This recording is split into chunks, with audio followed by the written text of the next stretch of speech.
Y ahora seguimos con la siguiente presentación. Mi siguiente colega, el doctor Wayne Parrott. Querido Wayne, ¿cómo estás? Wayne habla español, es un poquito como yo, medio gringo, medio hondureño, medio guatemalteco y habla inglés y español. Hemos estado en mil cosas juntas y muchísimas gracias, Wayne, por estar con nosotros. Creo que conoces nuestro contexto muy bien. Has estado conmigo en Bolivia, en Guatemala, en México, en Honduras. Entonces conoces la audiencia de hoy. Wayne es genetista de la Universidad de Georgia, hace transgénicos, sobre todo es un magnífico comunicador de la ciencia. Con él y con otro colega, Paulo Páez Andrade de Brasil, en los últimos 10 años creo, ¿no, Wayne? Hemos desarrollado y publicado una guía de evaluación de riesgo. Y si yo tengo un maestro en la vida y un querido amigo y mentor para temas de comunicación de la ciencia, para aprender transgénicos, es Wayne. Y cuando me desanimo y digo, Dios mío, ya boto la toalla porque no estamos llegando a ningún lado, nos hicimos una promesa, ¿verdad, Wayne?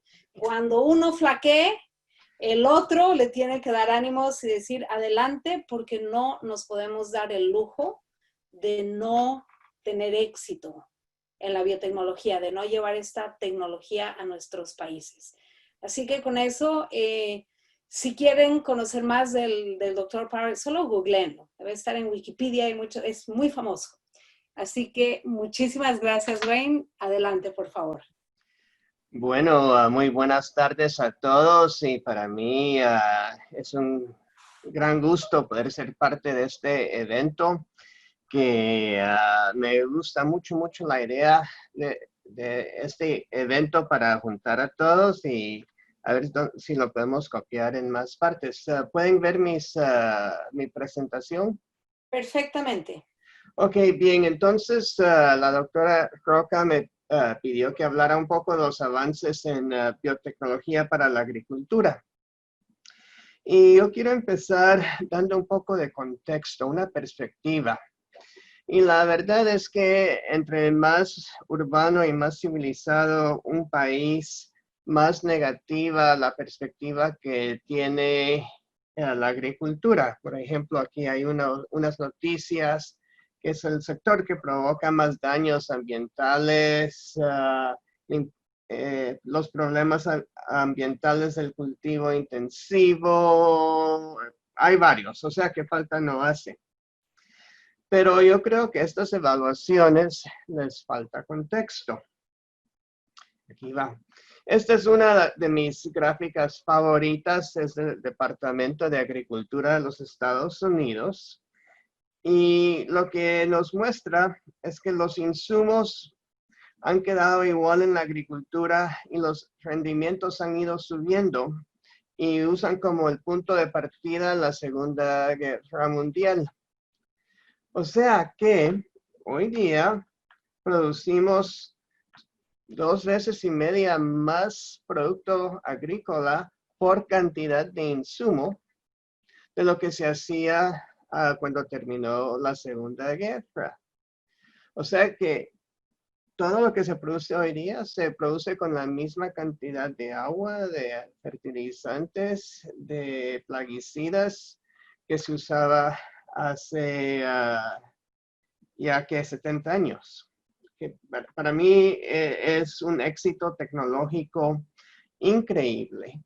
Y el reto que tenemos es pues seguir esta tendencia. Tenemos que dejar la cantidad de insumos iguales y seguir aumentando los rendimientos, porque eso es la base fundamental para tener una sostenibilidad agrícola, tener más por menos.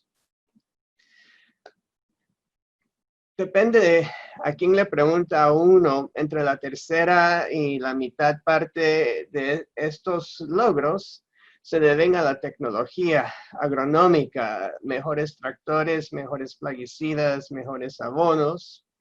Pero la otra mitad viene de la mejora genética, la modificación genética, la gran parte de la cual ha sido una modificación convencional. Ahora pero siempre hay un poquito pues que viene de mejora genética con biotecnología. Cuando Tania nos mostró el panorama económico de los varios sectores de biotecnología, el sector agrícola era una franja pequeña, azul, a comparación de todos los demás. Y a pesar de que es un sector pequeño, tal vez es el que más impacto nos da en la vida cotidiana y es el que mayor polémica genera.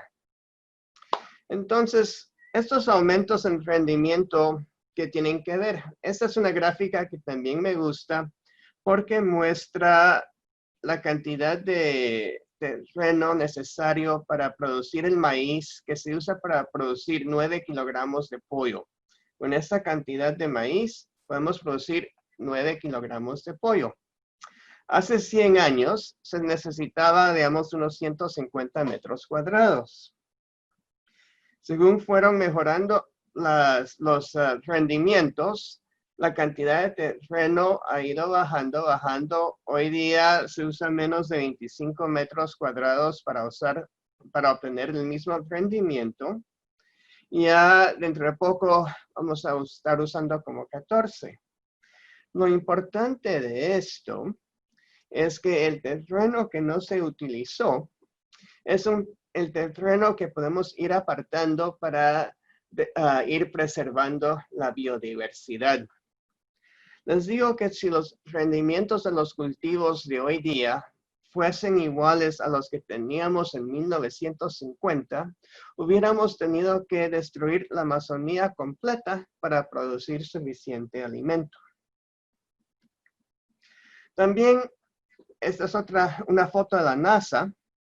El maíz moderno es la planta más eficiente del mundo. Lo que ven en esta foto es la tasa de fotosíntesis. Esta es la zona donde se siembra maíz en los Estados Unidos. Y esta de abajo, que no es tan eficiente, es la Amazonía. O sea que pues todo se trata de obtener la mayor cantidad, lo más eficientemente, usando la mínima cantidad de insumos. Como resultado de esto, un productor en 1960 podía alimentar a 26 personas. Este año, el mismo productor puede alimentar a 1,066 personas. O sea que las personas que no están en el agro son los que ahora pueden dedicarse a la medicina, pueden ser ingenieros, pueden ser científicos y biotecnólogos como ustedes. Si no fuera por esto, a pura fuerza tendrían que estar labrando el campo o no tendrían que comer. Hablemos un poco más entonces de la modificación genética. Yo no sé si en este grupo hay unos que son partidarios de la dieta paleo. La idea es que los humanos evolucionaron en la época del Paleolítico y nuestros organismos pues la evolución nos preparó para comer alimentos tal como había en el Paleolítico. Y por eso aquí están diciendo que este es el tipo de comida pues que uno debería estar comiendo.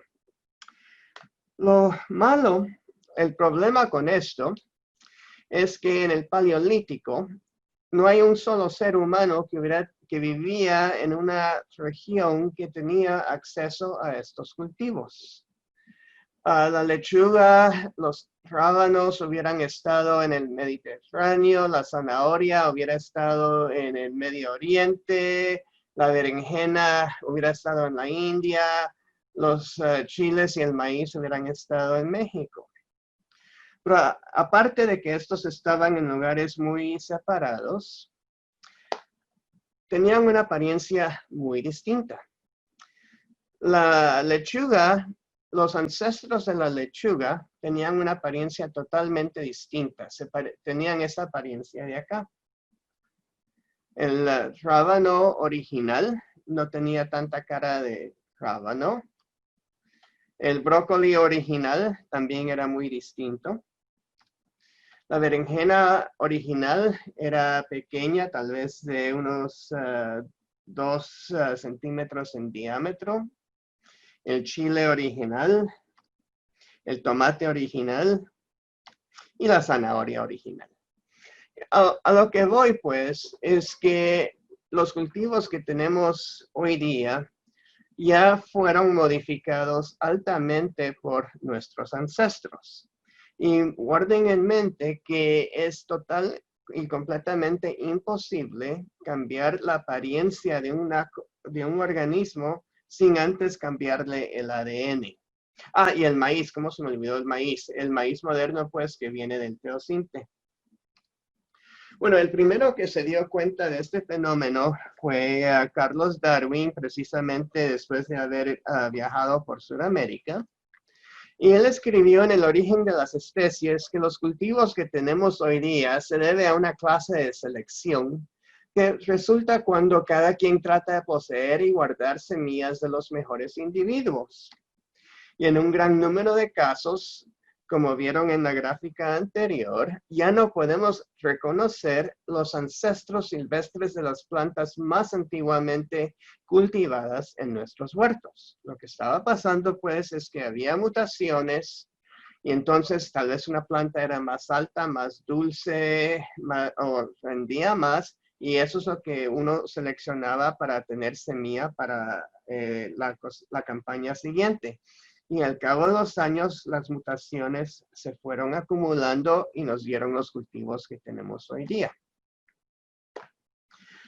Ahora ya la ciencia del mejoramiento de cultivo ya es mucho más ciencia que arte.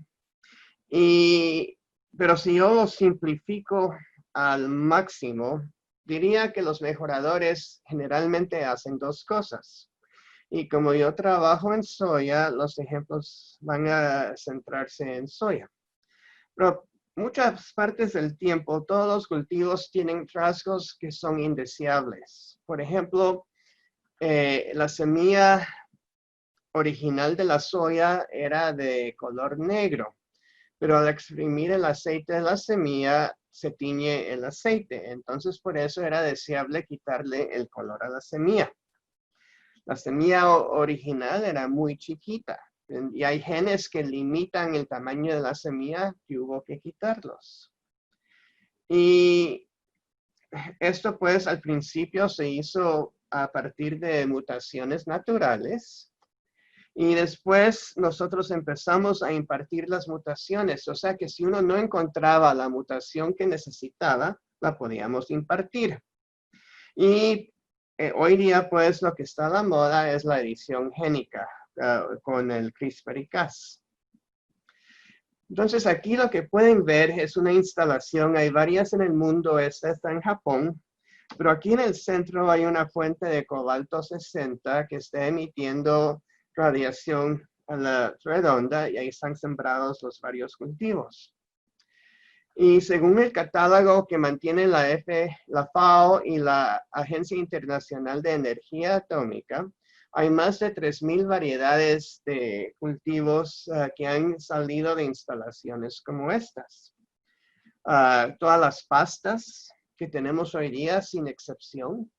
Las toronjas, no sé cómo le dicen en Bolivia, si es toronja o pomelo rosado y sin semilla.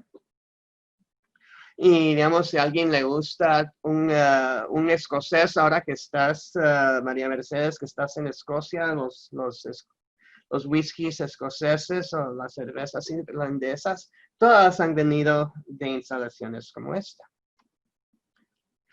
La alternativa es la edición por CRISPR-Cas. Y hay varios CRISPRs y varios Cases, pero el que se usa para la edición de cultivos es el que viene del yogurt. del Streptococcus thermophilus. Y lo que pasaba para los que elaboraban el yogurt es que el streptococo se infectaba de un virus y entonces toda la tanda de leche pues se amargaba y tenían que desinfectar todos los tanques y todas las instalaciones, pero habían unas cepas que resistían el virus.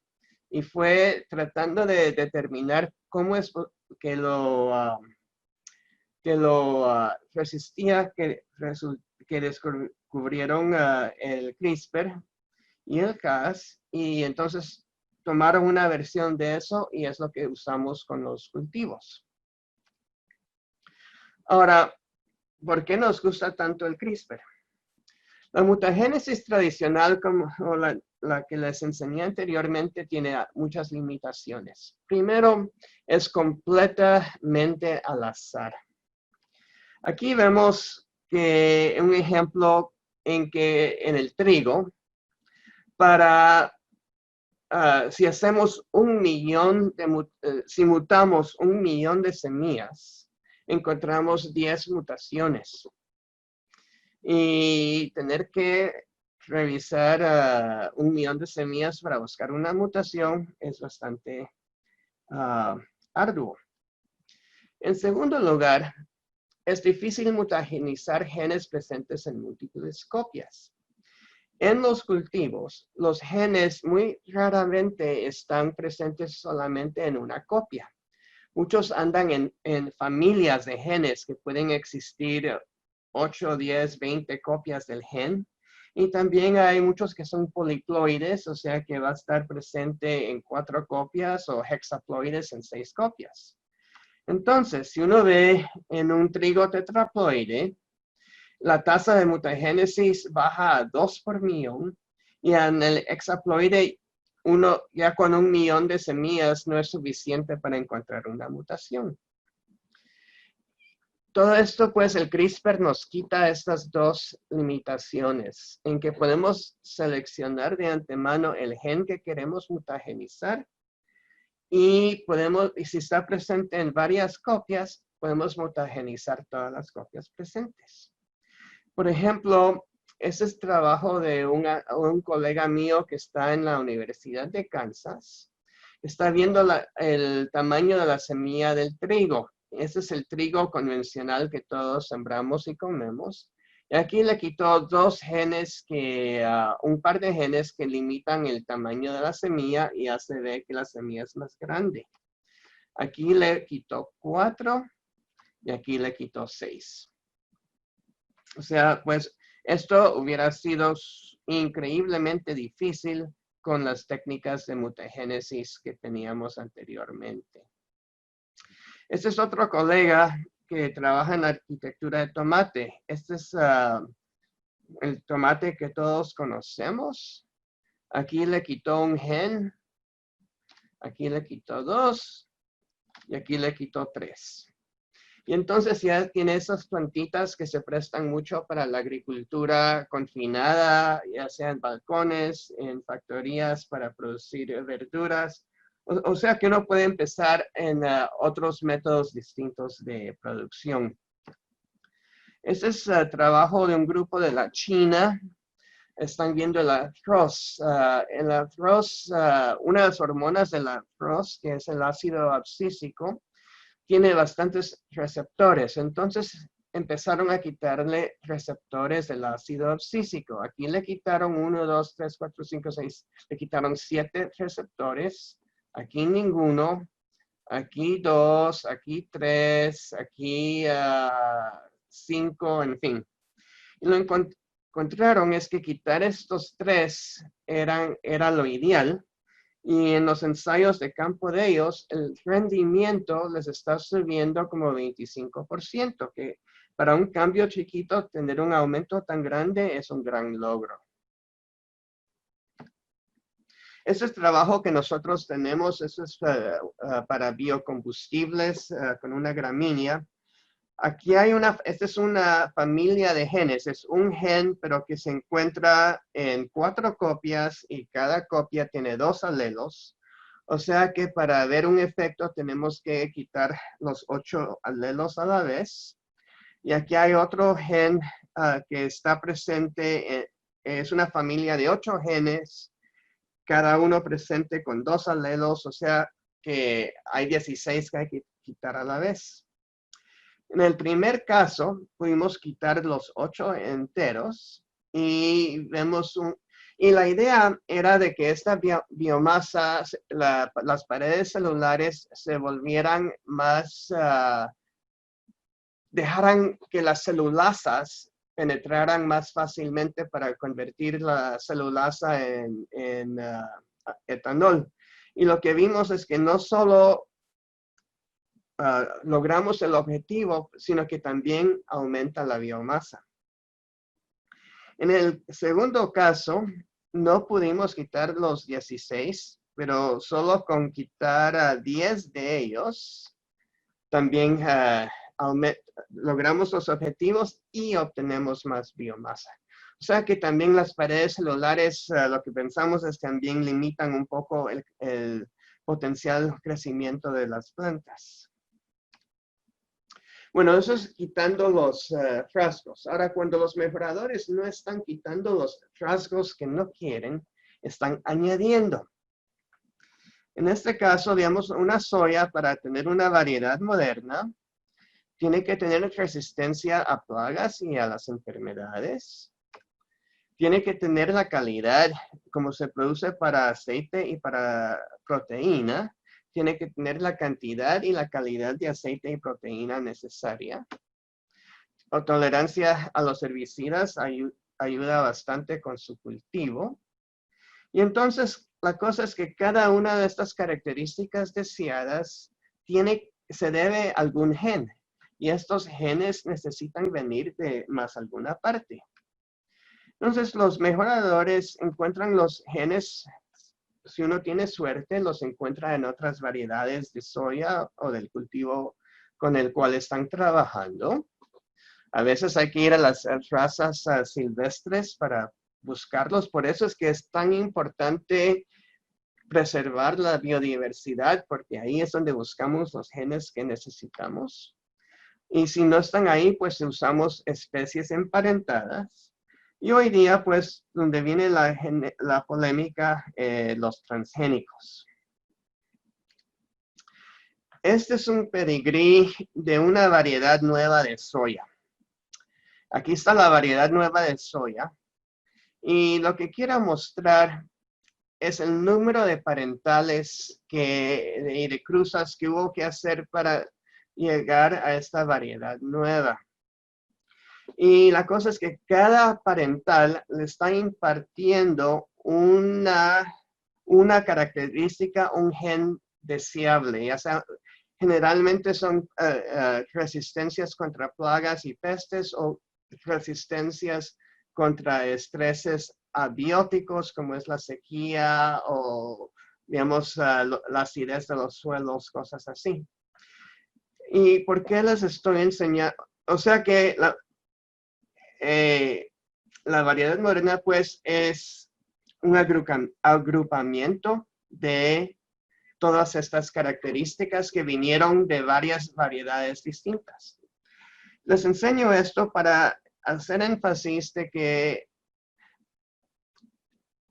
las variedades modernas son muy, muy distintas a las variedades que teníamos hace 20, 30 años. Incluso, o sea que uno necesita pensar de las variedades modernas como policulturas genéticas.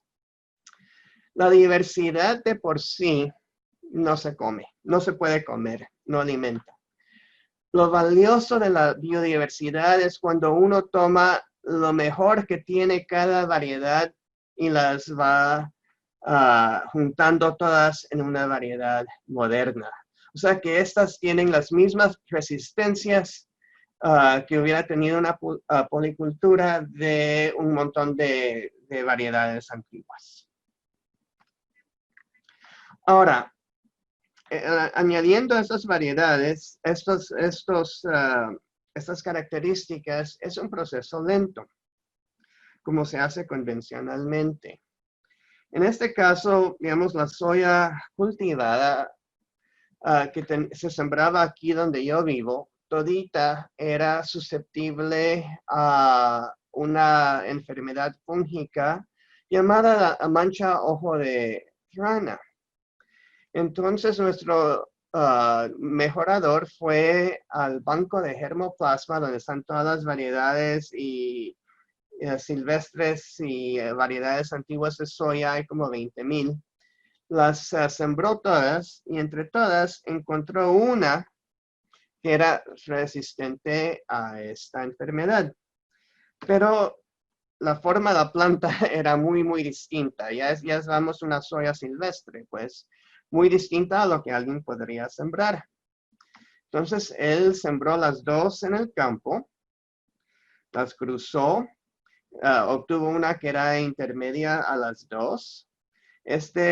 Intermedia la volvió a cruzar con soya y la volvió a cruzar y la volvió a cruzar y la volvió a cruzar y la volvió a cruzar. Y al final de cuentas, pues ya tenía una soya que se podía cultivar, pero era resistente al ojo de rana. Este proceso se tardó como 12 años. Hoy día, con el uso de marcadores moleculares, no se tardará la mitad de ese tiempo, pero todavía es un periodo largo y estas características hay que irlas agregando una a la vez. Viendo a nivel del cromosoma, ¿qué pasa durante este proceso? Aquí estaba la soya que teníamos antes, que en alguna parte de su cromosoma estaba un gen con un alelo que permitía susceptibilidad. El gen de la soya silvestre con un gen que le daba resistencia. Y después de este proceso de procruzas, lo que se hizo es que se le agregó un pedazo, porque con la mejora convencional no tiene la precisión de pasar un gen nada más, sino que se pasan trozos de cromosoma que tienen centenares y a veces hasta miles de genes de esta variedad silvestre. Y conforme se le van agregando características, se le van agregando trozos de cromosoma, pues, que han venido de varias fuentes. Entonces, este proceso primero no es práctico para especies de larga vida. Imagínense si están trabajando con un árbol frutal, que hay que esperar 5 o 10 años para poder cruzarlo.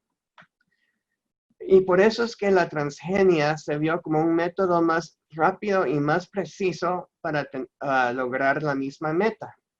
Y la ventaja adicional que las fuentes, digamos, para mejoramiento convencional, por pura fuerza tiene que tener fuentes que son sexualmente compatibles para donar el gen. Ya con la transgenia ya no existe esa limitante, sino que uno puede obtener un gen de cualquier parte. Y ahora que estamos secuenciando genomas, también estamos viendo que la idea de la transgenia no es una cosa que se inventaron los científicos, sino que pasa comúnmente en la naturaleza. Por ejemplo, el camote tiene genes bacterianos. Aquí vemos los cromosomas de tomate. Y cada puntito rosado que se pueden ver ahí es el genoma completo de un pararretrovirus. O sea que los tomates tienen en promedio 80 genomas virales integradas en el genoma del tomate. Y estos se han encontrado en cada cultivo que se ha secuenciado. O sea que el estado de tener genes ajenos resulta ser para el estado natural. Sin embargo, yo he estado en preparación para esta charla, me puse a oír unas charlas y viendo la resistencia que hay en Bolivia a los transgénicos, y me parece que la mayor parte tienen muy buenas intenciones, pero lastimosamente están mal informados. Entonces, para darles unos ejemplos, la gran mayoría de los transgénicos son para resistencia a los herbicidas. ¿Por qué usamos esa característica? Este es un maíz que fue producido por una productora aquí en los Estados y estaba con la curiosidad de ver cuál era el papel de los herbicidas. Entonces, a esta parte de su maizal le echó herbicida y por eso uno ve que no hay malezas entre los surcos. Mientras que a este que está aquí no le echó herbicida y inmediatamente se ve que el maíz es más bajo. Y a la hora de la cosecha es donde verdaderamente se nota la diferencia. Por eso, usando las cifras de la FAO, se puede calcular que cada año las pérdidas debido a las malezas hubieran alimentado a 1,000 millones de personas al año. O sea que estas son pérdidas serias, es un problema serio en todo el mundo. Y a pesar de todos los herbicidas que tenemos, sigue habiendo pérdidas. Y aquí vemos una soya en Paraguay, también mostrando pues el efecto de la resistencia a herbicidas. Aquí la soya se pierde entre la maleza y aquí se le aplicó herbicida. Para mí, lo bonito y lo asombroso a la vez de esta tecnología es que decimos que son tecnologías de escala neutra. Esta es una foto que he visto varias veces de Brasil. Nunca he podido ver esto en carne propia, pero es casi inimaginable la escala tan grande que están usando aquí para sembrar soya. Si uno cruza la frontera al Paraguay, la misma semilla, la misma tecnología de siembra directa, solo que para un productor de pequeña escala, un señor del pueblo les hizo una máquina para siembra directa que jalaba con sus bueyes. Y resulta que hay como 18 millones de productores que sembraron cultivos transgénicos el año pasado en varias partes del mundo y el 90% de ellos son productores de pequeña escala. Y eso quiero decir, pues, tecnologías de escala neutra. Ahora, ¿cuál ha sido el impacto ambiental de la tolerancia a herbicidas? Los herbicidas se empezaron a usar después de la Segunda Guerra Mundial. O sea que ya tenemos 70 años de estar usando herbicidas y muchas veces la propaganda habla como que no se usaban herbicidas antes de haber transgénicos. Pero lo que ha habido, pues, es que los herbicidas que teníamos después de la Segunda Guerra Mundial no necesariamente eran inocuos, sino que tenían problemas de toxicidad y cosas así. Y ahora pues hemos dejado de usar esos herbicidas y se usan herbicidas más modernos que son mucho más nocivos de lo que era antes. Entonces, hoy día el que siembra maíz produce como el 10% menos daño ambiental del que se hubiera producido, digamos, en 1990. Y especialmente para cosas como la colza o la canola o para la zanahoria, la remolacha azucarera, los beneficios son aún mayores. Pero no es solo resistencia a herbicidas. Este es un proyecto de Embrapa del gobierno brasileño. Uno de los grandes problemas que ellos tienen es un virus que ataca el poroto y se nota pues la diferencia en el tamaño de las matas, pero la gran diferencia es el daño que este virus le hace al rendimiento y la calidad del poroto. Ya entiendo pues que esta semilla ya se la están distribuyendo a los productores para el campo. Ahora, también la resistencia para insectos es otra categoría. En este caso son insectos para contra las raíces. Aquí vemos en la raíz de un maíz que ha sido comido por la larva de este escarabajo. Aquí es una transgénica y aquí una que se usó insecticida para protegerla. Esto fue un ensayo que se hizo aquí en los Estados Unidos y lo que ven aquí es que dejó de llover por 10 días. Y la única diferencia entre estos dos es que como estas raíces están protegidas, la planta se protege más cuando hay escasez de agua. Esto es otro que es gobierno del ministro de proyecto del ministro de Agricultura de Bangladesh. Allá comen la berenjena, como en América Latina comemos papa. Y tienen problemas muy serios con los gusanos que destruyen la fruta. Pues ahora han estado distribuyendo las berenjenas transgénicas y ese es el tipo de berenjena que producen. Este sería muy típico de los productores que la producen y los ingresos les han subido como 4 o 5 veces. No están gastando en insecticidas y tienen mayor rendimiento. Algodón resistente a los insectos. Este se siembra mucho donde yo vivo.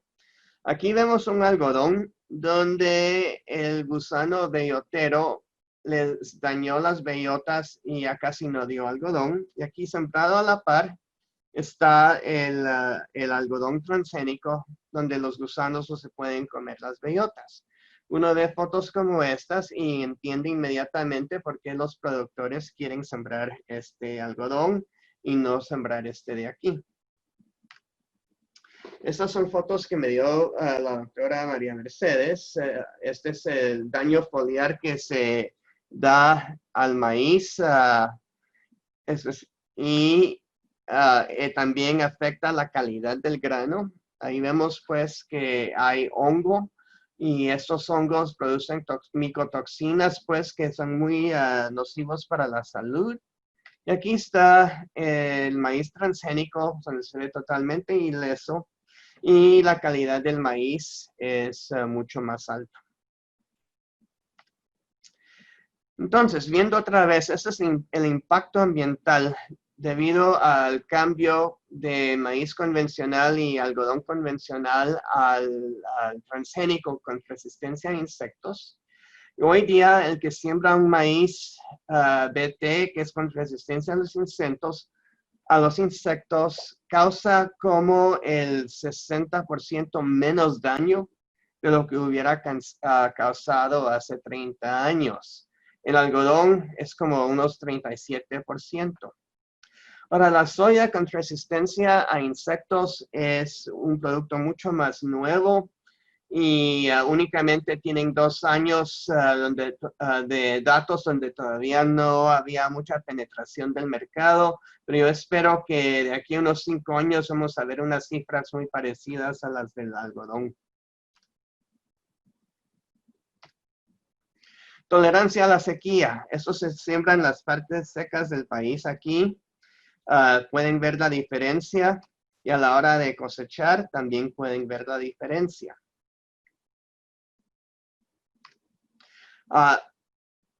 Esta es la papa que tiene resistencia al tizón tardío.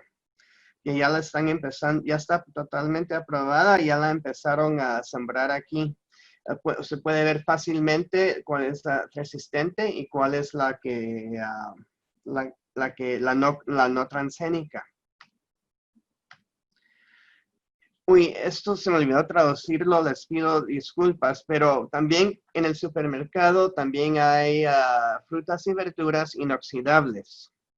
Hay unas manzanas que se venden bajo la marca Arctic que se pueden partir y no se oxidan y por eso, digamos, el problema con muchas manzanas es que si uno no se las come inmediatamente quedan incomibles, mientras que estas no está la urgencia de usarla o de acabarla.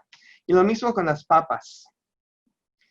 Se calcula que en los Estados Unidos como el 40% de la papa se desecha porque se oxida antes de que se pueda cocinar. Esa es la marca de aquí, es White Russet.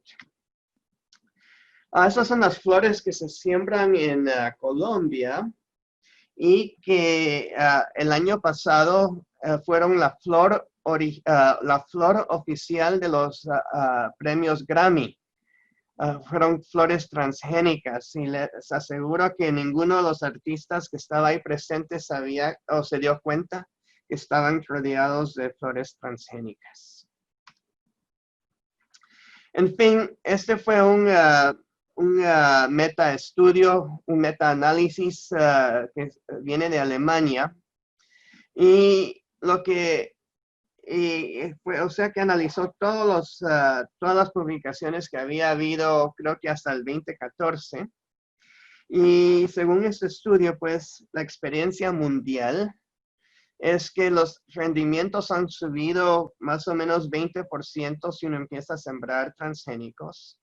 La cantidad de pesticidas ha ido bajando como 30 y algo %. El coste de los pesticidas también ha bajado como 40%. El costo de producción ha subido un poco porque tal vez no están pagando por pesticidas, pero están comprando la semilla. Pero si uno ve también que le suben los rendimientos, la ganancia promedio es como el 60%. En aumento de un 60%. Y eso, como digo, es generalmente con productores que tienen menos de 2 hectáreas. Ahora, quiero darles una perspectiva en que el uso de genes de otras especies que tenemos más de 100 años de estarlo haciendo. Lo que vemos aquí es la froya que está infectando una hoja de trigo. En los años 40 encontraron esta grama que tenía resistencia a esta froya y se la querían pasar al trigo que estaba padeciendo mucho de esta enfermedad. El problema es que estas dos no se pueden cruzar, no son sexualmente compatibles.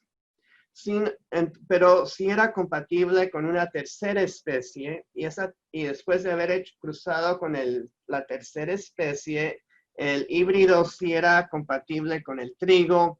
Entonces que hicieron sus cruzas, tuvieron que usar un rescate de embriones, usaron rayos X para romper y intercalar los cromosomas. Y al final de 14 años, le salió una variedad nueva de trigo que tenía resistencia contra la froya. Ahora, si uno ve la espiga original y la espiga del trigo resistente, son muy distintas, cosa que nos indica que nosotros, al pasar el gen de resistencia, pasamos a saber qué cosa más. Hoy día, con la tecnología que hay, se puede investigar y aquí en anaranjado vemos los cromosomas del trigo y este pedazo amarillo es el que vino de esta grama. Y se calcula por el tamaño, tendrá unos 400 genes que hasta la fecha no se sabe su función. Y este proceso se ha repetido una docena de veces en los trigos modernos, pero cada vez que ustedes se van a comer un pedacito de pan, se están comiendo un pedacito del genoma de esta grama.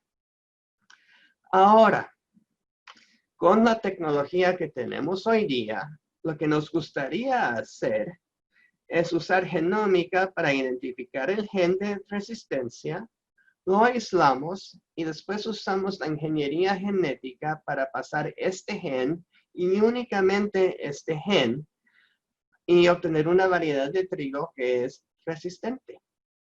Pero si usamos esta tecnología para hacerlo, el resultado se le denomina OGM. A lo que voy es que el término OGM no quiere decir que que algo está modificado y si no es OGM no está modificado, porque todo está modificado. E incluso ese convencional está mucho más modificado que este de aquí. OGM únicamente quiere decir que se usó ingeniería genética o se usó biotecnología moderna. Es lo único que quiere decir este término.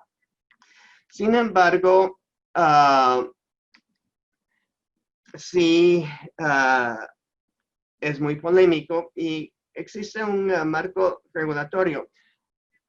Cuando uno hace ensayos de seguridad o inocuidad alimentaria, generalmente necesita tener una hipótesis de riesgo, que generalmente no se les ha encontrado a estos, pero sin embargo hay una infraestructura enorme regulatoria y no se las voy a contar porque les toca una charla de Martín Lema, que es el experto de los expertos en lo que es regulaciones y riesgos.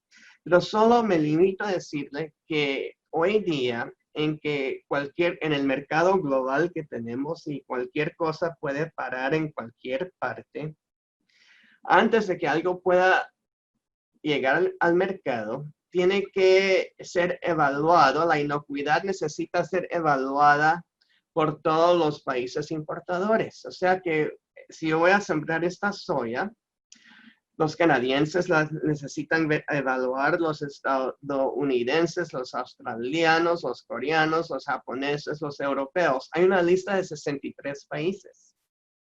Y es únicamente cuando tenga el visto bueno de todos ellos que sale al mercado internacional. Y este es un proceso que se está volviendo cada vez más largo.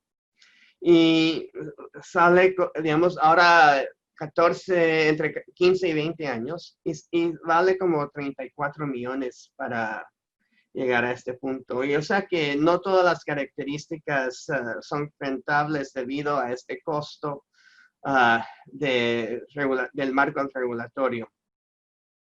Alguien preguntó qué se podía hacer para democratizar la biotecnología. Si tuviéramos un sistema regulatorio que estuviera científicamente fundamentado con hipótesis de riesgo, esos costos bajarían dramáticamente. El nivel de riesgo no subiría ni un solo milímetro, pero sí estaría más disponible para todos. Entonces, el mejoramiento básicamente es un continuo. Hay mutaciones naturales, hay las mutaciones impartidas, también hay un flujo horizontal de genes que pasan naturalmente. Después los mejoradores que desde 1900 están haciendo cruzamientos interespecíficos con técnicas de laboratorio. Ya cuando ellos empezaron a pasar genes de una especie a otra, ya era el principio de los transgénicos. Después surge la ingeniería genética por su precisión y rapidez, que es la que da luz a los OGM.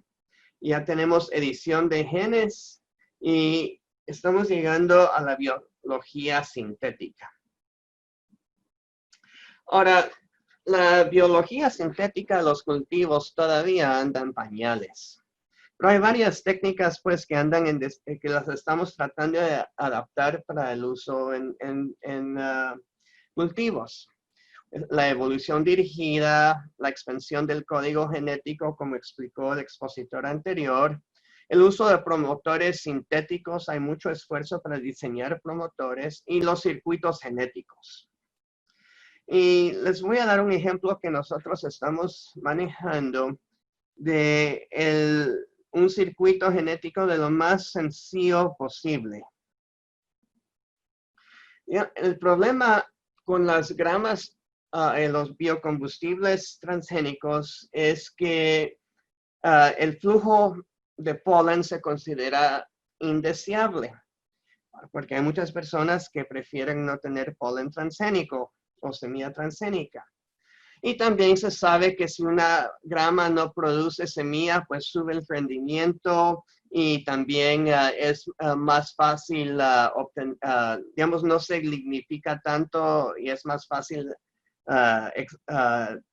usar enzimas para convertirla en etanol que si da flor y la semilla. O sea que queremos estériles y la esterilidad es bastante fácil de conseguir. Pero el problema es que para sembrarla todavía se necesita semilla y para cruzarla en un programa de mejoramiento también se necesita semilla. Entonces, ¿cómo podemos lograr las dos metas?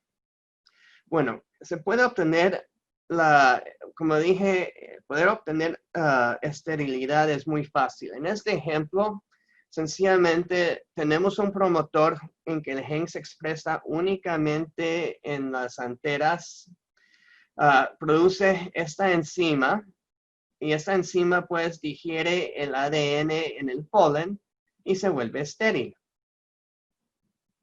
Ahora, para poder revertir esto y obtener fertilidad otra vez, hay que usar otro constructo.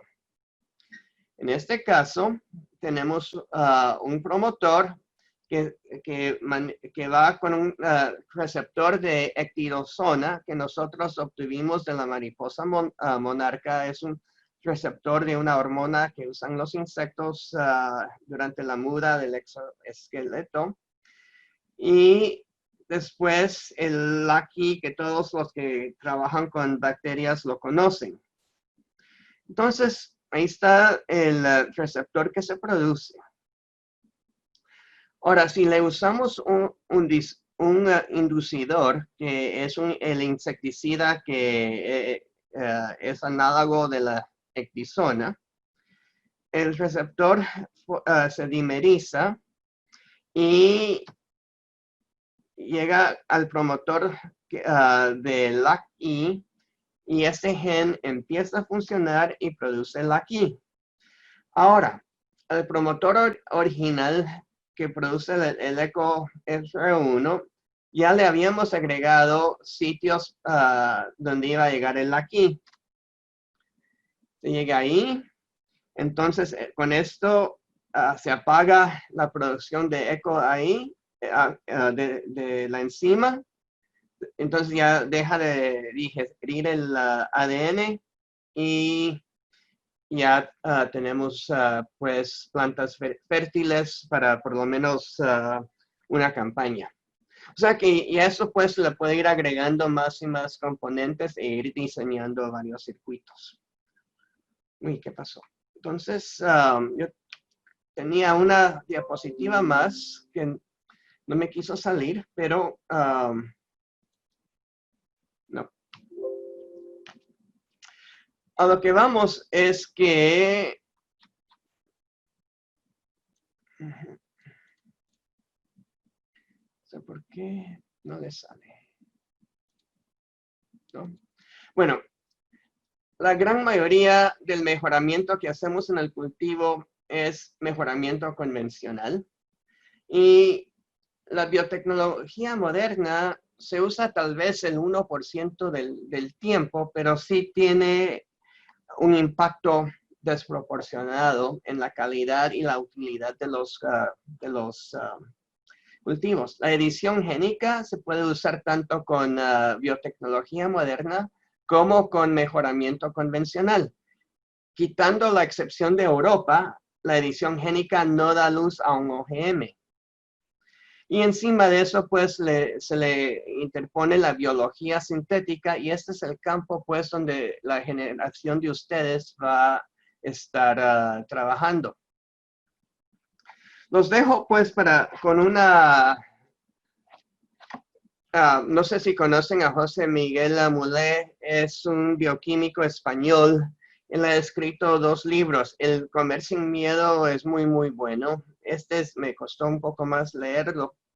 Pero él hizo la observación en que vivimos en un mundo que valora la tecnología, a menos que la tecnología se esté usando para preparar los alimentos y queremos los alimentos exactamente como los alimentos que tenía la abuela.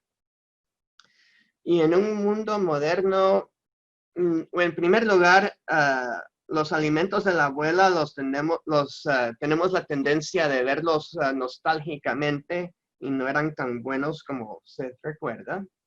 Pero en segundo lugar, con la población mundial, la necesidad de preservar el ambiente, la necesidad de asegurarse de que todos puedan pagar, o sea, que todos tengan suficientes recursos para comida, tenemos que aplicar la tecnología moderna. Sencillamente no es posible lograr todas estas metas, todos los retos de la civilización actual que tenemos, no es posible cumplirlas si seguimos usando la tecnología que nosotros tuvimos antes de la Segunda Guerra Mundial. Y los dejo con eso. Gracias.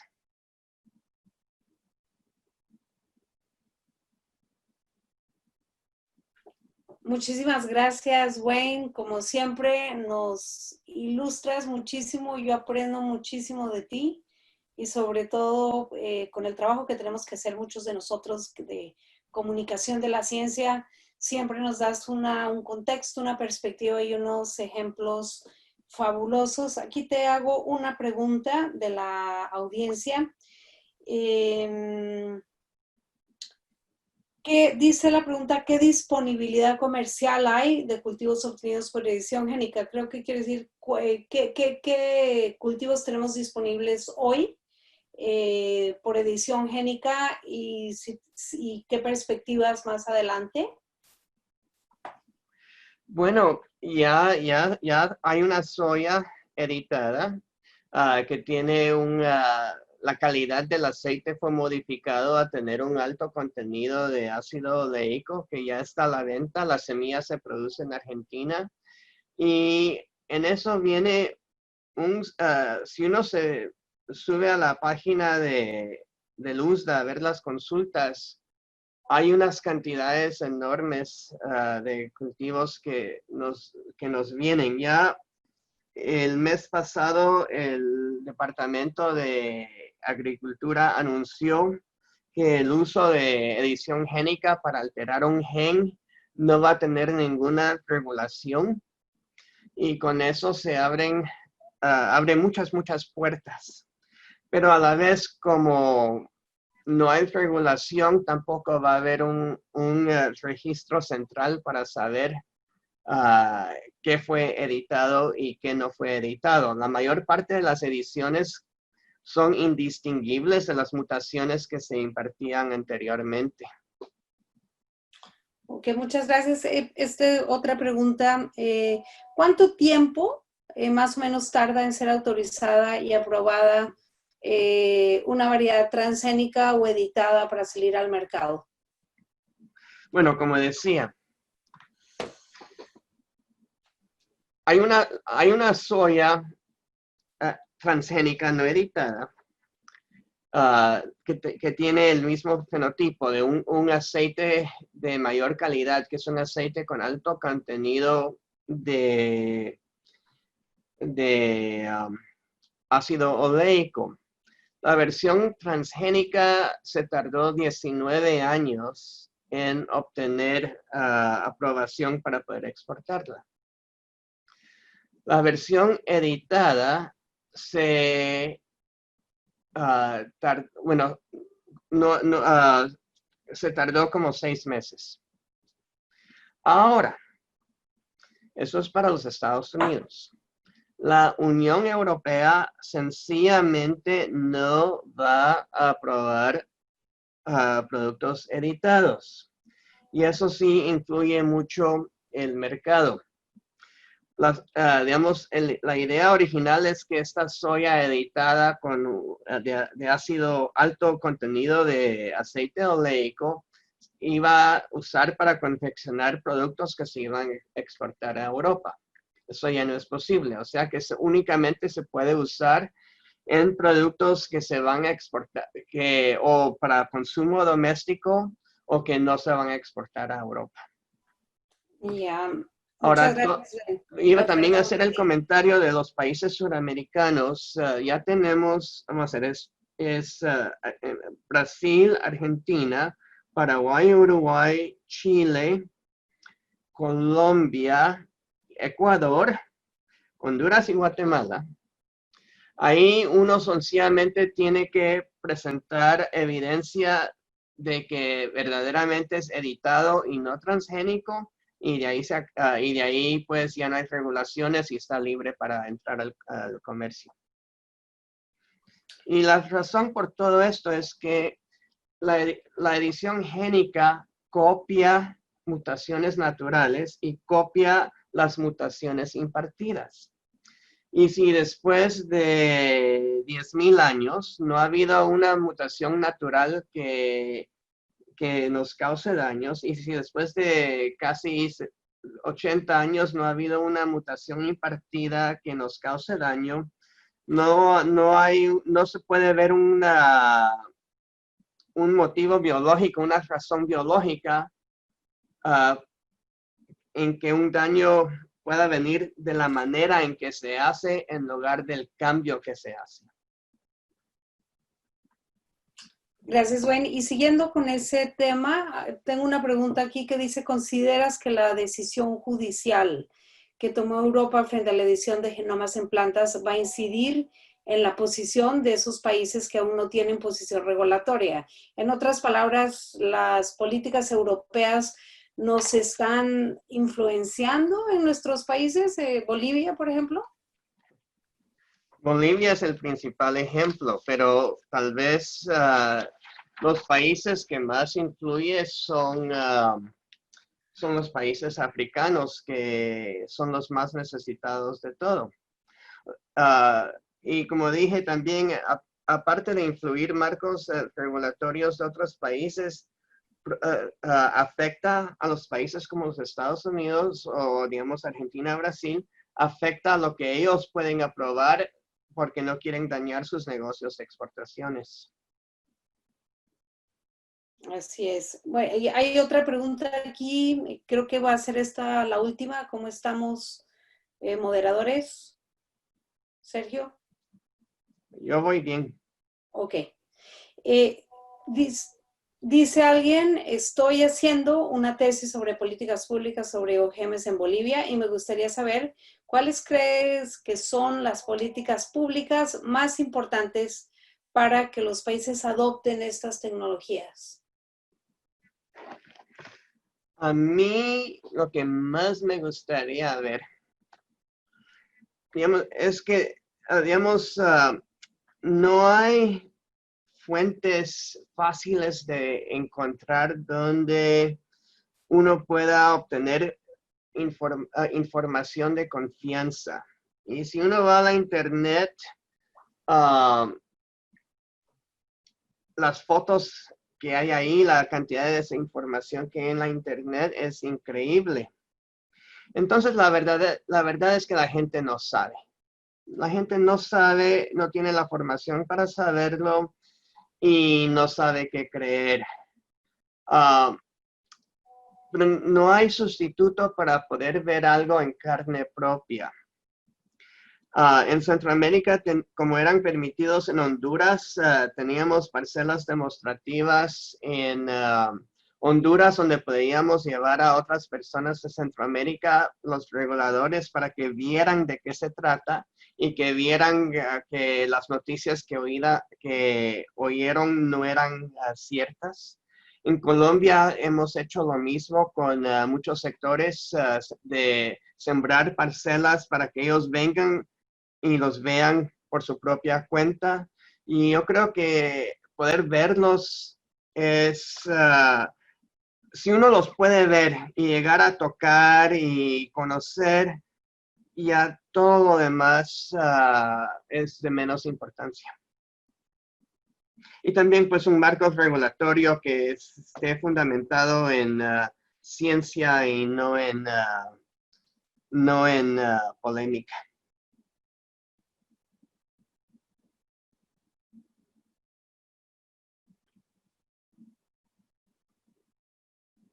Estás con el micrófono apagado. Tienes toda la razón, hay muchos ejemplos en Honduras, en Colombia, en Cuba, En que están Brasil, haciendo en las cosas bien Paraguay, en en Uruguay. Paraguay. Y yo creo, yo como boliviana y pues que he trabajado en esto tanto tiempo en Honduras, en México, contigo, en otros países y hemos visto lo que pasa en Ecuador, yo creo que no tenemos que reinventar el agua caliente y hay muchas cosas muy útiles, muy buenas que podemos adoptar en Bolivia y a su vez países como Ecuador, como Perú, que están más atrasados que nosotros porque tienen moratorias y prohibiciones en su constitución, podemos aprender.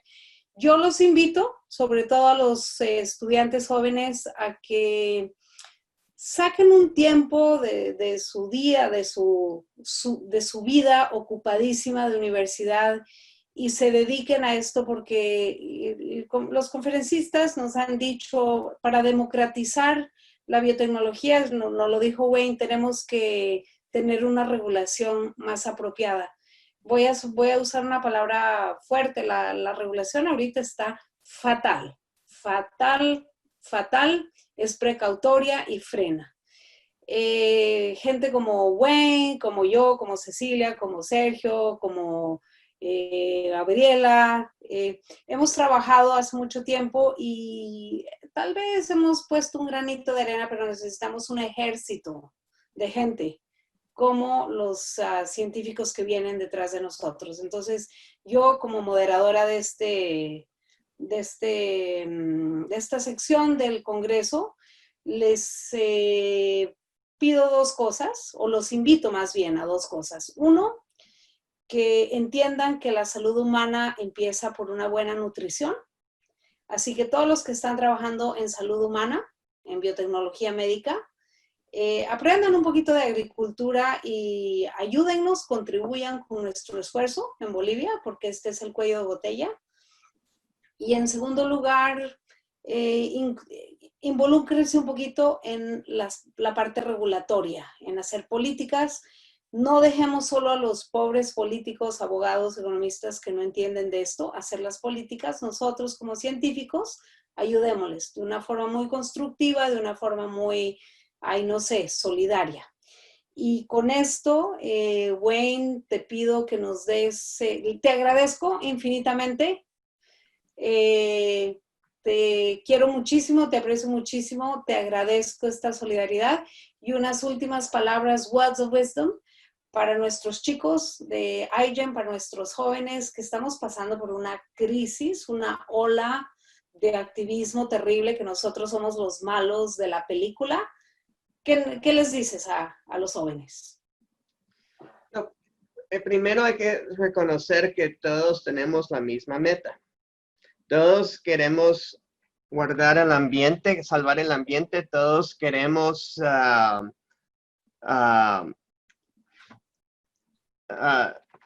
preservar biodiversidad y todos queremos aumentar los ingresos del pueblo.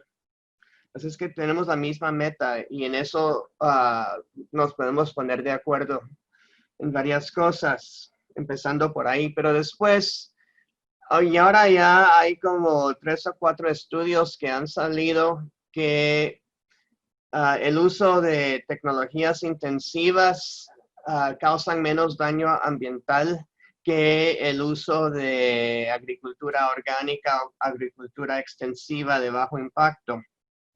Entonces yo creo que aunque los dos tenemos la misma meta, la metodología de nosotros tiene más fundamento científico y ya está comprobada pues que es una manera eficaz para lograr la meta. Ahora, a nadie se le está obligando a que tengan que sembrar esto. Lo único que nosotros pedimos es el derecho de escoger. Si un productor quiere tratar de sembrar un transgénico, debería de tener ese derecho. También dicen que le vamos a quitar las semillas nativas. No es cierto. Que las semillas no se pueden sembrar. Lo siento mucho, pero la economía argentina depende de productores que siembran, guardan sus semillas y las vuelven a sembrar. O sea que tratar de encontrar qué tienen en común y que lo usen como punta de partida en discusiones. Y no se tienen que poner de acuerdo, pero se puede pedir que por favor consideren algo u otro.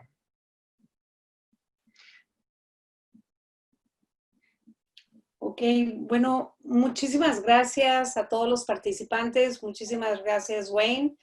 No será ni la primera ni la última vez que te invitamos a participar con nosotros. Estamos por publicar la guía de evaluación de riesgo que desarrollamos tú, Paulo Páez y yo, con mucho apoyo de mucha gente, sobre todo de los estudiantes de Youth Biotech en México. Supongo que ahora se sumarán a las próximas, a la tercera edición, a ver cuándo nos toca hacerla los estudiantes bolivianos. No te quiero asustar. Así que muchísimas gracias. Yo estoy en Europa, aquí ya son la 1 de la mañana. Así que, así como mi colega Kenji, valió la pena la trasnochada. Gracias a Wayne, gracias a mis colegas, a Tania, a Sergio, a Gabriela, a Ceci, a todos los que están allá por acompañarnos. Sobre todo, gracias a la audiencia. Y bueno, creo que nos vemos mañana. Así que de mi parte, buenas noches y muchísimas gracias. Buenas noches a todos y seguramente va a ser un éxito esta conferencia. Y siempre se cuidan contra el virus, por favor. Gracias. Buenas noches.